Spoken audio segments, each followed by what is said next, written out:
A goal without a plan is just a wish. There's a lot of people out there who only wish for things. For example, I wish I could become a world champion. I wish I could make $1 million. I wish I could buy that new car.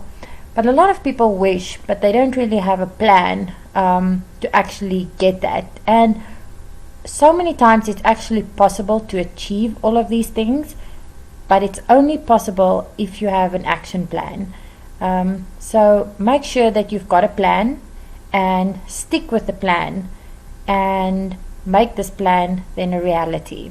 Now I'll be talking to you guys about the SMART method. The SMART method stands for specific, measurable, attainable, relevant, and time-bound. So what the S specific stands for is, a lot of times goals can be very generalized and they can be vague. And the main purpose of goals is to be clear and well-defined. You cannot just say, I want to be healthier or I want a good body. What you could be saying is, when you want to lose weight, for example, every single time I grab a glass of soda or want a glass of soda, I will replace it with a glass of water. Okay, that is a specific goal. Also, you could be saying, instead of saying I want a good body, you could be saying that I will go to the gym 3 times a week for 45 minutes. And with it, you can even be more specific, and you could say, I will be going to the gym on Monday, Wednesday, and Fridays at 3 p.m. That way, your goals are very specific and you also know that you should stick to them. Now, M, measurable. Now, tracking is very important, so you can set milestones, you can reevaluate when you reach them, and you can also celebrate them once you've actually achieved your goals. Now, a good way for a measurable goal is to say, I want to lose 10 pounds. Or for a weightlifter, you could say, I want to snatch 60 kilograms.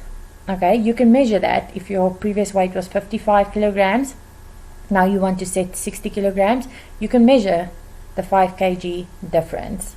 For other sports, you can do exactly the same. You can always measure and should be able to measure your goals. Now, attainable. Make sure it is possible to achieve the goals we set for ourselves. A lot of times people set impossible goals. And when you set impossible goals, it's so easy to give up on your goals. If you want to say, I want to make $1 million at the end of the month, that goal is really impossible to achieve.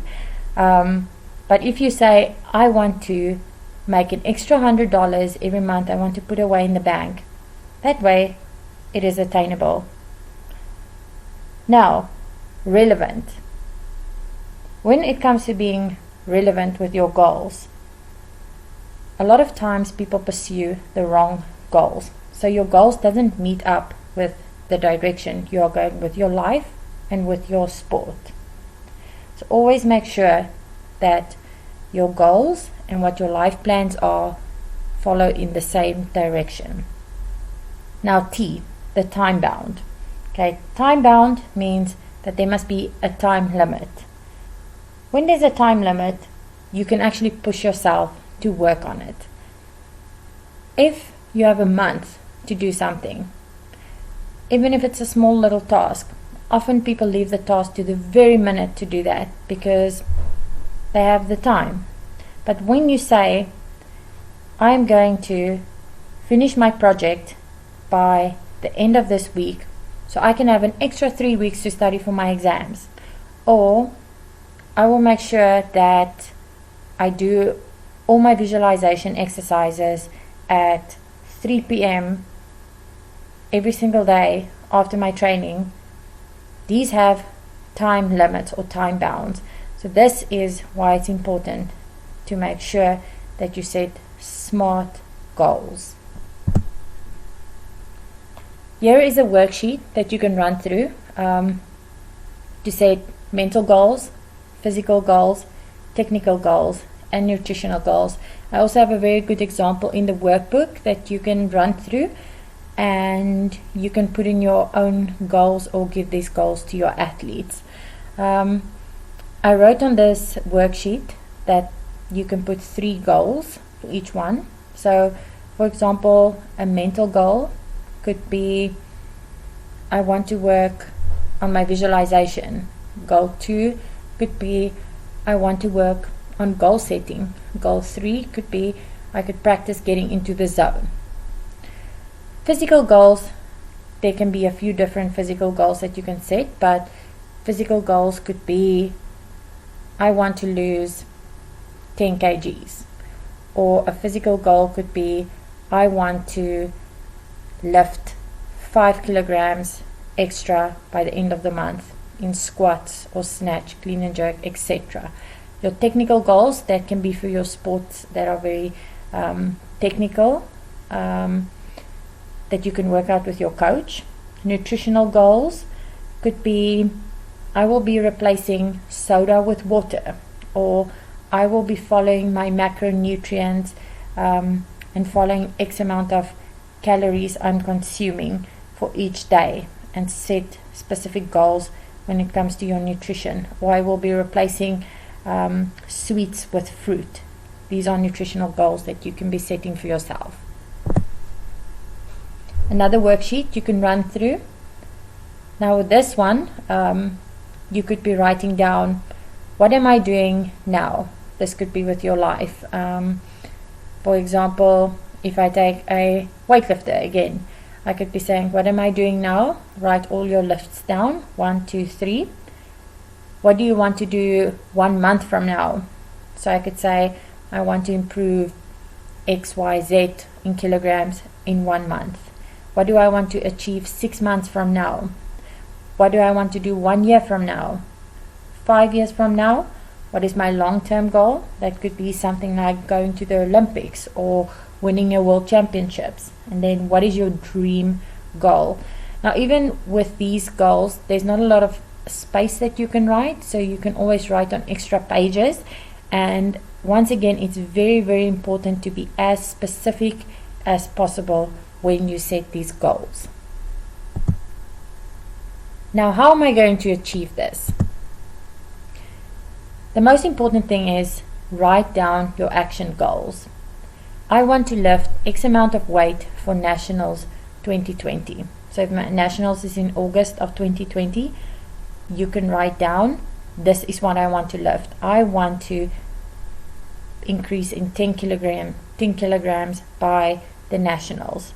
Or another action goal could be, I want to go to the Commonwealth Games 2022. Or I want to go to the Olympics 2020, and by doing this I need to lift X amount of weight by the Olympic qualifiers. What do you need to do in order to achieve these short-term and long-term goals? Now, think about this for your own sport. For the long-term and short-term goals that you want to achieve, how will you achieve them? Firstly, you cannot achieve this without a training plan. You'll need a coach. You'll need a gym. You'll need all these little things extra to make sure that you achieve these goals. Could be recovery programs, etc., prehab programs, working on accessory work. These are all things that you need in order to achieve your short-term and your long-term goals to make you a complete athlete.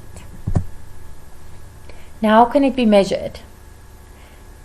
You can say, am I hitting my daily percentages? Am I going to all my training sessions? Am I reaching my weekly training goals? So you could be setting small little milestones for yourself, and it doesn't necessarily have to be weight specific. It could also be you going to, like I said, all your training sessions, you doing your visualizations before your trainings.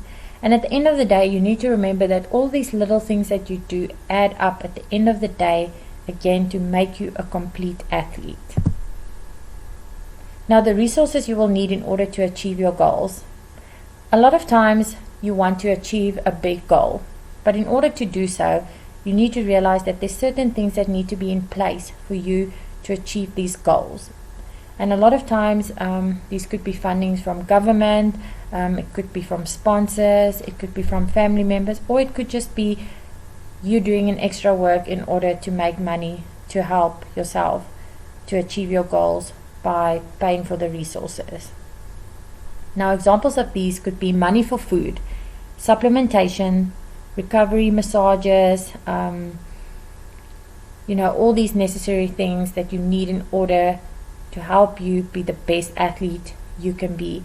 If it's new hockey shoes, new rugby boots, all